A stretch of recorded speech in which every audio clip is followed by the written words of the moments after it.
Olá, esse é o nosso podcast. Deu um berro que o Big já fez assim, ó. Sejam bem-vindos ao Fala aí, Prof. Eu estou com este professor que é big, é gigante, é maravilhoso. Quem vê pensa nos metros de altura, né? Né? Ui! Apresente-se. Eu sou o professor Big, eu sou professor de História, leciono há uns 10 anos, um pouco mais. Trabalho majoritariamente com ensino médio em rede particular. E conheço esta criatura dos tempos de faculdade. Por algum motivo, ela virou secretária do curso de História. E a gente foi se encontrando assim, ó. E na escola, e outra escola, e meu Deus do céu. Tô trabalhando na escola que tu trabalhava, todo mundo só fala de ti. Eu digo, eita, nós. Falando o quê, meu Deus? Né? Meu papo de corredor, a fofoquinha pedagógica. É, aquele corredor, aquele rádio corredor é uma maravilha, Nossa. um negocinho maravilhoso. Agora me conta um negócio, a Terra é plana? Que burro dá zero pra ele. Pra muita gente é, cara. Misericórdia. E o salário? Não, e o pior é que assim, ó, na sala de aula hoje, tu vê tanta gente defendendo pseudociência que chega a me dar um nó no estômago, sabe? Assim, ó, eu acho legal a gente ter práticas inovadoras. Estão usando yoga para as crianças se concentrarem. Acho massa. Aí vão usar reiki. Se funciona, tá bom. Vão usar o método dos círculos. Se funciona, tá bom. Mas vamos botar essas novas práticas todas na mesma sacola? A Terra é plana. Tipo, yoga funciona. Geral, é estudado, é tão antigo que isso já faz sentido. Aí a partir do momento que você, mas se yoga funciona, vamos botar reiki. Vamos botar. Daqui a pouco vamos botar o quê? Um passo de macumba no negócio também. Sabe? E assim, ó, a Terra é plana às vezes, sim. Eu tô começando a achar que em muitos lugares a Terra é plana. Porque fizemos uma emenda lá de Em socioemocional. muitos lugares, na cabeça de alguém. Porque assim, ó, a gente tem hoje uma disciplina socioemocional. Muita gente nem estudou qual é a ementa do socioemocional, mas tá lá colocando. E aí você vê gente vendendo cursos de socioemocional e essa pessoa nem terapia faz, né? Não vai nem no psicólogo. E como tá isso também no mercado de trabalho, estão nas indústrias, estão nas empresas, tá no marketing. Cara, respinga na escola também, sabe? Se fora da escola acreditam que a Terra é plana, dentro dela vai chegar. A escola não é esse alienígena fora da sociedade. E você consegue desconstruir isso? Ou é difícil? Nossa, cara, que assim, ó.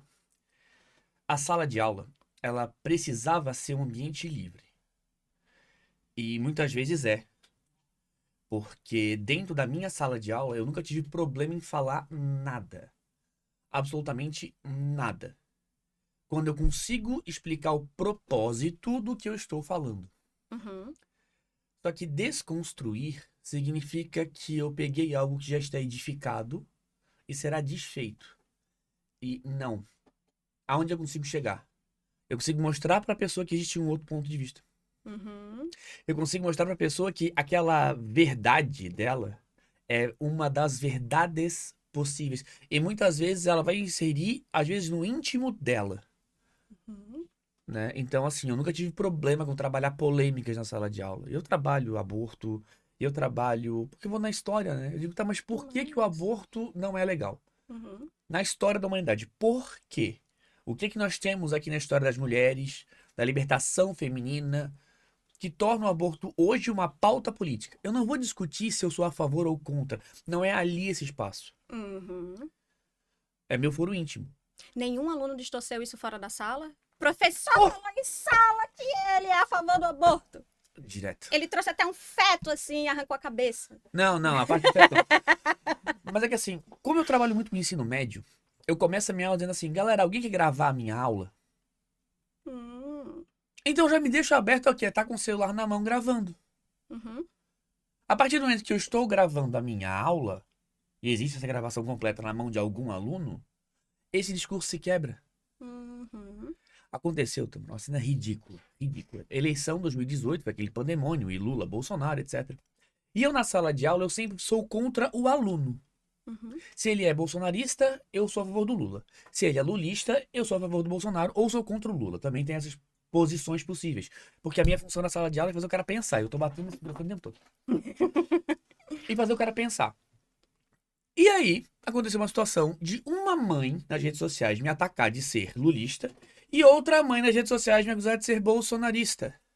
A escola chamou as duas mães para conversar, dizendo assim, gente, vamos chegar num consenso, porque vocês estão atacando o professor.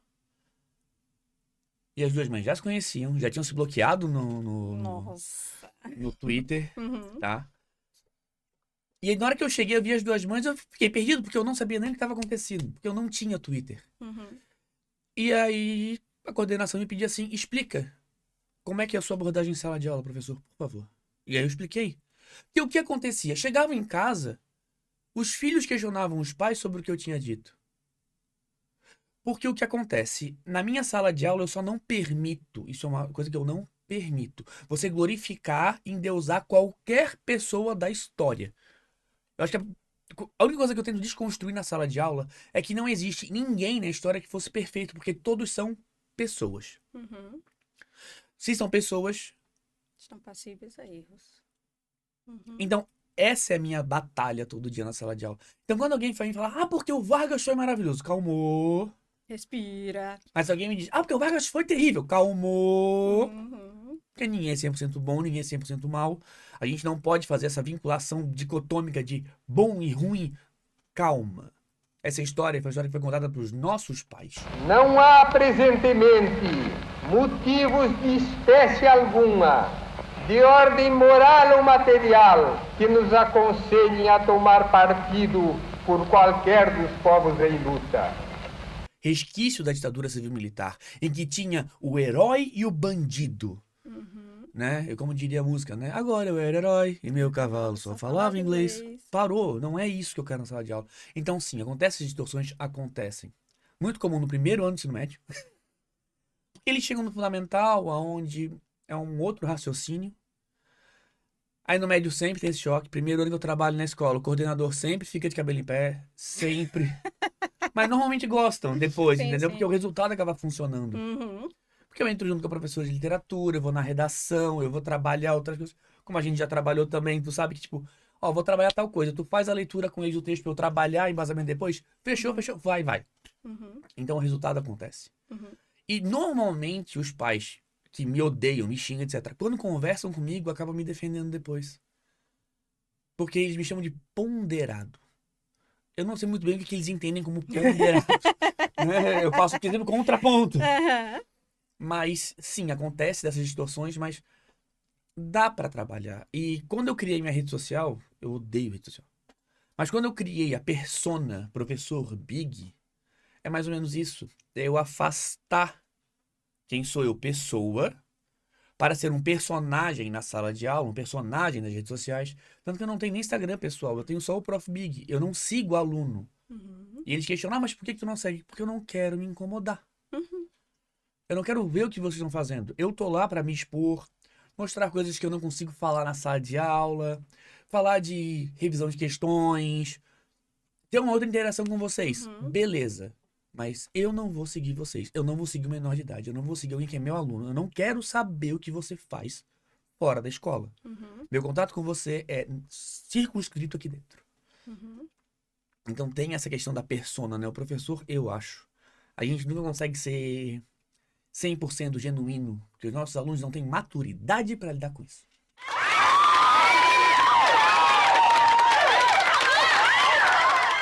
Os alunos têm dificuldade de entender que o professor tem uma vida fora, né? O professor não é professor em todos os ambientes, em todos os locais. E aí eles distorcem essa parte do professor e trazem para a sala de aula, né? Para a escola. Olha só, o professor faz isso. Nossa, o professor transa, amor. Tudo bem. É isso que acontece. Ou não, e chega mal-humorado. Ou não. Tem casos assim que, né? E não é da sua conta. Exato. Aí você não tem que chegar na escola dizendo, vem o professor, não sei o quê. Não, amor, tá? Né? Então, cada coisa no seu lugar. Cara, e a gente mora numa cidade muito pequena, né? Uhum. Ai, é a capital de Santa Catarina. Mano, a gente não é a maior cidade do estado. Uhum. Eu te amo, Floripa, eterna beleza que me faz sorrir. Aí tu vai no centro da cidade tomar uma cervejinha na quinta à noite, a chance de tu encontrar um aluno é de, sei lá, 80%. Exatamente. Aí o aluno te olha, tu olha pro aluno, os meus alunos normalmente eles assim, não era pra eu estar aqui. Aí eu olho pra eles olham pra mim e eu penso, não vem me dar oi, velho. Uhum. Aí eles, aquela de... Você só escuta a professor. Ai, meu Deus. Não, isso é que eu dava aluno fundamental, cara. Era, nossa senhora. Um lugar que você menos imagina, só vai. Montevidéu. Sou rica! Eu fui uma vez pra fora do país. Uma vez. Estava em Montevidéu, minha namorada da época, a mãe do meu filho, né? Meu filho mais velho. Um casal de amigos, etc. Aí lá no fundo, o meu amigo olhou pra mim e disse, mano, isso não foi pra ti, né? E eu já tinha parado. Porque a gente ouve o professor, a gente automaticamente Sim, já trava. para. Quer ver que a gente tá andando, tropeça na criança, ou que tá pra fita só para. Aí eu vi um segundo. Professor! Mais alto. Aí eu olhei pro Léo e disse, Vou ter que olhar. é pra mim. O impacto de uma criança de sexto ano, né, Una? Sim. Aí cumprimenta o pai e a mãe da criança. Ótimo aluno, querido. Não, o pai e a mãe da criança com aquela cara de desculpa. Por favor, me perdoe. Aham. Mas é assim que acontece. Um lugar que menos você imagina tá lá.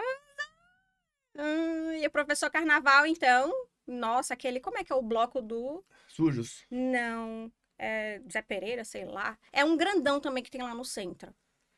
Tava a professora lá. Berbigão do Boca? Berbigão do Boca. Tava a professora mas no lá. Berbigão do Boca ninguém existe. Eu nunca fui. Aham, sei. Eu ouvi falar também. Exato, eu nunca estive lá. Eu nunca estive lá. E aí, daqui a pouco, você ouve falar de alunos que encontram professores. Mas você aqui... Tá, né?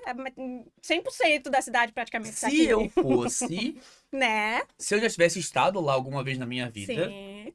eu diria, não, Foi outra coisa. Não. não. Não me viram, eu não vi vocês, ninguém tá está aqui. Tudo certo. Tá nos conformes. E você lida bem com essa situação de ter que explicar a sua aula, a sua didática para pais de alunos e coordenação. Depende, Tânia, porque assim, ó. Já se irritou alguma vez? Para pai de aluno que não é profissional da área, eu explico como for necessário. Por quê? Se o aluno levou a minha aula para casa, é porque de alguma forma eu impactei ele. Se o pai tem um choque com isso, eu entendo que pode ser um choque geracional. Eu estudei nos anos 90, aonde história era decoreba, nome. Hoje eu tenho que ensinar o moleque a pensar, interpretar texto junto com a professora de português. Eu tenho que fazer ele interpretar contextos junto com a professora de geografia. Porque não, a história, ela amarra todas as humanas e a maioria das linguagens. Porque, claro, a gente ainda vai dar sintaxe e na gramática. Mas na literatura a gente tá junto. Total. Na hora de escrever uma redação, ele tem que usar embasamento Repertório histórico. sociocultural. Repertório. Então, para um pai, eu entendo ele dizer, ai, que eu mando meu filho estudar, ele decora e não passa. Não vai mais passar, pai, desculpa. Agora, tem situações que às vezes eu acho desnecessárias, como por exemplo, uma coordenação. Eu, na minha aula de Napoleão Bonaparte, eu já vou trabalhar semiótica. Porque Napoleão utilizava imagens dele, gigante, poderoso e tal. A capa do meu slide é Napoleão em cima de um T-Rex. É bem natural. Mas já é pra isso, sabe? Óbvio que aquilo ali é Photoshop. Sim. Mas por quê? Porque aí eu consigo, já no começo da aula, dar um eixo motivador de uma coisa que é paralela ao meu conteúdo. E eu fui chamado na coordenação porque o coordenador não achou bom. E aí eu olhei pra ele e disse, mas o que você não achou bom? Ah, porque eu acho desnecessário você usar uma imagem falsa. Aí eu falei, tudo bem. E eu vou continuar usando. Anotado. Problema seu. Aí ele, não, porque tal coisa. A gente já tinha me coordenado antes, a gente já tinha tido problemas antes. Informação bem específica. Eu olhei pra ele assim, cara, nesse meio tempo que a gente deixou de trabalhar junto, tu se formou em história? Ele, não. Eu digo, cara, se qualquer outro professor da escola de humanas me questionar, eu vou debater com ele. Mas o profissional de história dessa escola sou eu. Não tá feliz, me demite. Uhum. Foi a única vez, Tamara, que eu tive que olhar na cara do coordenador e dizer assim, cara, eu fiz a faculdade, eu tenho um mestrado, eu sou o detentor desse conhecimento. Tu não vai me dizer que eu estou errado. Tu pode me dar outras opções. Tu pode dizer que eu posso dialogar com outras disciplinas se eu fizer de outra forma, porque eu acho que isso é função de coordenador. Agora, o cara olhar na minha cara e dizer, tais errado, eu digo, brother, tu tem que me provar que eu tô errado. Uhum. Em 10 anos, já tive uma penca de coordenador. Esse foi o único caso. Então, assim, ó, foi pessoal, entendeu? Sim. Se fosse outro professor fazendo, ai, parabéns, ótima didática. Mas nesse caso foi pessoal. Uhum. Sabe? Obviamente, né? Vamos colocar na conta aí algumas questões sociais fortes. Eu sou homem, eu sou branco, eu tenho olho azul, Uhum. né? Eu já entrei com um diploma da Federal, não Uhum. foi de uma EAD ou coisa parecida, isso ajuda muito. Uhum. Mas eu não tenho problema de explicar. Agora, essa vez, cara, a vez sabe que a gente leva pro coraçãozinho? Uhum. Porque acontece, sabe? Eu nunca tive problema com o pai, problema com coordenação, exceto dessa vez. E eu atendo o pai super de boa. Às vezes eu peço pra chamar. Uhum. Ah, o pai falando isso aqui, cara, marca um horário e manda trazer. Ah, manda vir. Ou então vamos falar, meu pai disse que não foi assim na história. Porque, é claro, a gente tá cheio de historiadores formados na Wikipédia. Aí, cara, é por isso que eu não me preocupo com o ChatGPT, sabia? Porque assim, ó, o ChatGPT ele funciona como? Ele pega o maior número de informações que tem na internet e constrói o texto. Uhum. Como a maioria das coisas que está na internet não é historicamente válido, eu não tô nem aí, porque o cara vai escrever o quê? Qualquer bobagem ali. Uhum. Não confirma a fonte, não confirma nada. E, cara, eu falo pro aluno na sala de aula, velho, então é o seguinte, marca uma hora tu vai comigo aqui na coordenação. Ah, mano, não, sério? Tem algum que vai? Já, várias vezes. Ó. Várias vezes. Por exemplo, quando eu debato com o aluno a questão da importância da independência do Brasil. Uhum. Fiz vários vídeos esse ano sobre isso no Dia da Independência, né? Que todo mundo sempre coloca, Dom Pedro II, Dom Pedro I foi o cara que fez a independência. E eu começo a debater. Primeiro, a mulher dele foi mais fundamental do que ele. Ah, mas o quadro do Ipiranga, mano, não tava nem de cavalo, nem de farda naquela merda. Eu soube que ele tava cagando na margem. Comum, porque não tinha geladeira. Eu falo pros meus Né? alunos, gente, cagar duro. O primeiro pessoa que cagou duro achou que tava doente, porque não tinha geladeira. Aham. Ninguém pensa nisso. Aham. Mas os mais antigos conhecem. Tá vendo? Ah, eu vou na feira comprar carne verde, que é a carne que não foi gelada. Por que que ela é verde? Que papo é esse, Willis? Por quê? Tá podre. Pensa aí. Traz a Gabi aqui pra explicar. Entendeu? Então, assim, ó. E aí, a lógica é que, cara, não foi ele. Foi a mulher dele. E foi uma independência limitada. Por quê? Porque é o filho da corte portuguesa. Tu vai ter uma pretensa independência com Dom Pedro II, que aí efetivamente separa a família. E ele nasceu no Brasil, foi criado no Brasil. Mas o brasileiro só toma conta do Brasil de verdade com a República. E aí você vai ter um grupo seleto de pessoas que vai estar ali, galera com grana, galera com estudo. E o povo, o povão mesmo, só vai ter acesso à redemocratização. Uhum. Quando a gente vai ter ali, o Sarney, a elite rica. Sim, mas ele vem em um processo que estava de redemocratização. Aí a gente vai ter o Collor. Ah, péssima escolha. Sim. Ah, mas é um coronel do Nordeste. Sim, mas ele vem de uma estrutura de quase um século de Brasil. Então a gente vai ter uma estrutura no Brasil muito complexa. E aí o pai que me questionou disse, tens razão. Não é mais decoreba, né? Eu digo, não é mais decoreba. Uhum. Não importa mais você saber quem é o pai de Dom Pedro I. O importante mesmo é você entender os processos que trazem a gente até hoje. E isso é a parte que é mais difícil na minha ciência. A minha ciência, no Brasil, ela tá um século atrasada. Porque a nova história foi escrita, foi formulada no início do século XX. Uhum. Mas todo o atraso e retrocesso que a gente tem nos processos educacionais do Brasil, que a gente até hoje não conseguiu implementar um brasileiro chamado Paulo Freire, Uhum. trazem a gente a hoje ter discussões que a gente tem países na África que são anos-luz à nossa frente. Uhum. A nossa própria democracia é recente, né? Sim. A nossa Constituição é de 88, mais nova que eu. Aham, sei. Não falei isso. Beafá, que é brincadeira! Ê!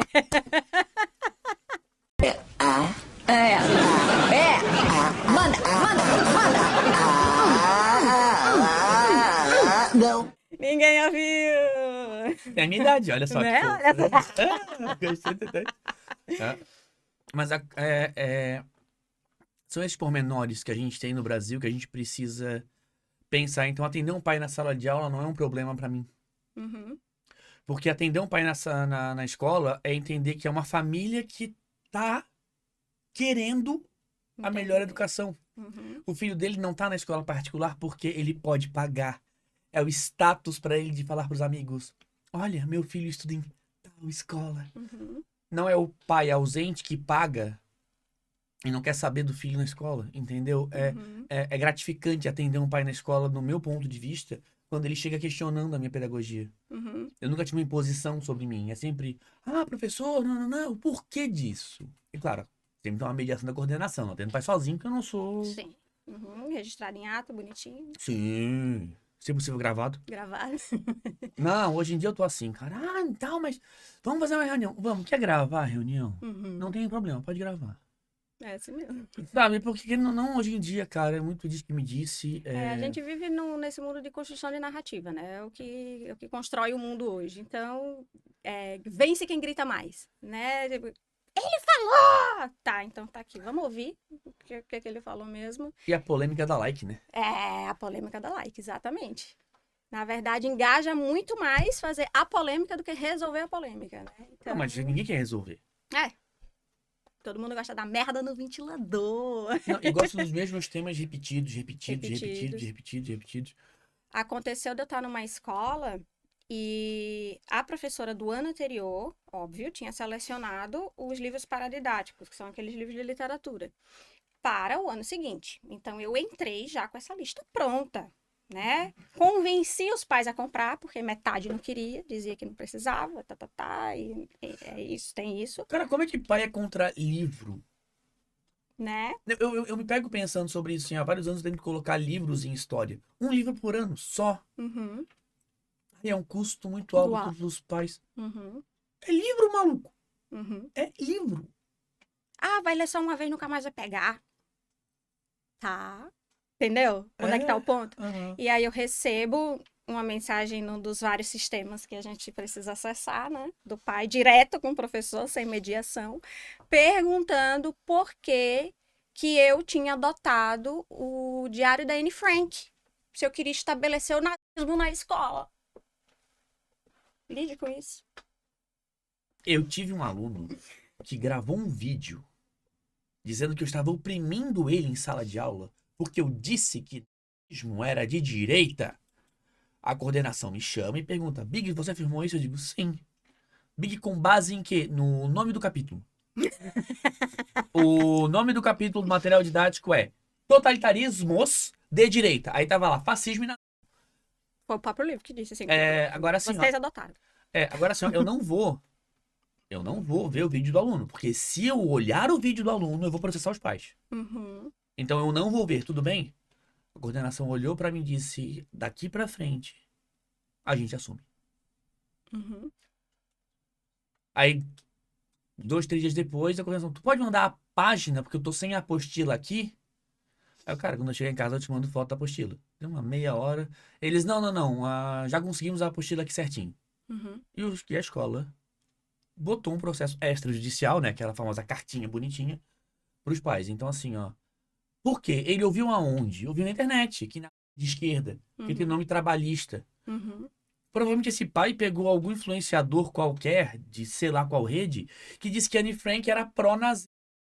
A pessoa nunca leu nem, sei lá, o prefácio do livro. Uhum. E a gente não tá falando de um livro qualquer, né? Um baita livro. E aí você tem que explicar a um pai a importância da literatura. E aí foi uma das perguntas, inclusive, que surgiu no Instagram. Por que é importante estudar história? Não sei. Com a palavra. Se já passou. E Eu é vou só dar duas fofoca. respostas. Eu vou dar duas respostas aqui, uma educada e a outra não. Opa! Ih, rapaz. Eu gosto da não educada. Porque se você conhece o passado, você tenta não cometer o mesmo erro. Porque existem 3 tipos de pessoas. As que não aprendem, as que aprendem com os próprios erros e as que aprendem com os erros dos outros. As que não aprendem não têm coragem de se ver como erradas e as que aprendem com o erro dos outros são covardes de não tentar pelo menos ela uma vez. Agora não é educada. Uhum. Você tem que estudar história para não ser um babaca que você xinga porque fez ano passado. Um acéfalo. Cara, assim, ó, porque é importante da história que é só fofoca. Eu super entendo quando alguém me fala isso lá do Egito Antigo, da Roma Antiga. Mano, eu tô no Brasil em 2024. Por que eu preciso saber o nome dos rios da Mesopotâmia, Tigre e Eufrates? O que que isso vai colocar comida no meu prato? Eu vou mandar mensagem pra Aline, tá? Cara, assim, ó, eu amo a Aline de paixão, mas antes eu tinha muito com ela. Uhum. Sabe, por que que a gente estuda história medieval? A Aline é professora de história medieval. Amo ela de paixão, mas... Sabe, na academia a gente estudar história medieval é uma coisa. Agora, na educação básica, eu tenho que estudar sobre os servos franceses. Uhum. E outra, há uma peneira aí, né? Porque o servo francês, a peneira tem um buraco desse tamanho e cai muito no material didático. Agora, o sistema de trabalho do mesmo período lá da China, ninguém liga. O sistema de trabalho do mesmo período da África, opa, tá fora. Uhum. É aquele sistema de ensino baseado no eurocentrismo, né? Então, O que Mara- é importante, o berço, né? Vem dali, outras histórias estão completamente anuladas. Aline, por favor, me receba na sua casa ainda. Saudades da Aline, tá? Muito Saudades. Mas, assim, ó, tem uma coisa muito doida. Quando eu tô dando aula de Egito no primeiro ano, acaba a aula e digo assim, gente, vocês entenderam que o Egito é na África, né? Uhum. Aí eles... Putz... Uhum. E a gente estuda tanto Europa, depois Brasil, que eles esquecem que o Egito é na África. Mas eu tenho uma coisa pra te dizer. Eu, fechem os ouvidos, eu só fui, juro por Deus, estudei em escola particular, tinha todo um pensamento crítico. Eu não fazia ideia, até entrar na universidade, até trabalhar no CFH com a Aline, de que o Egito estava na África. Eu tô passada, chocada.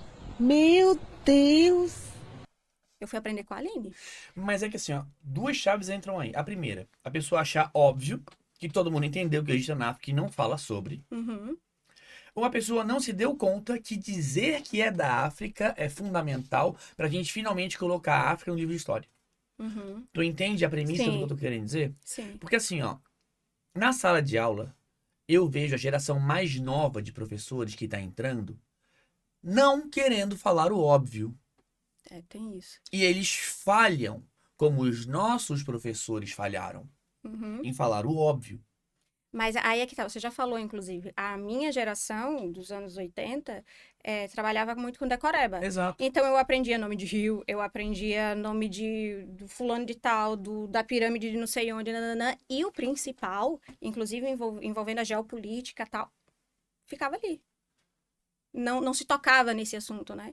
Então o importante era saber se você... Eu tinha uma professora, inclusive, de geografia, lá na 5ª, 6ª série, que obrigava, era assim, o terror da escola, obrigava os alunos a decorarem todos os países do mundo e suas respectivas capitais. Então, assim, e você só passava se soubesse. E pra que eu vou usar isso na minha vida? Na minha vida, entendeu? Aí ficava naquela coisa de conhecimento raso mesmo, conhecimento raso. Então, eu até entendo esses alunos que não pegaram, tipo, um big como professor e acabaram passando pelo Egito, na África, sabe? De uma maneira despercebida. Mas assim, então, a gente tem que fazer algumas críticas até mesmo à nossa profissão e os nossos colegas. Uhum. Eu tive um colega de mestrado que falou assim, cara, no ensino médio eu não dou Getúlio Vargas. Porque eu não acho tão importante dar Vargas e eu não sou obrigado pela BNCC. E a fala dele não tem nada de errado. Ele não é obrigado pela BNCC dar Vargas. Ele não julgar importante. Eu entendo, a visão dele era que Respeita. era melhor estudar os movimentos de trabalho. Então, sim, ele falava mais do Egito, do feudalismo, etc., do que ele falava do Brasil. Nos cumpre é manter estrita neutralidade, neutralidade ativa e vigilante na defesa do Brasil. Mas eu tive que questionar ele sobre acesso. Hoje a gente tem uma educação no ensino médio na escola particular voltada para ser aprovado. Ok. Mas se o professor não dá aula sobre Getúlio Vargas, que é um dos temas que caem com certo peso em qualquer prova de acesso nacional, ele não está limitando o acesso desse aluno?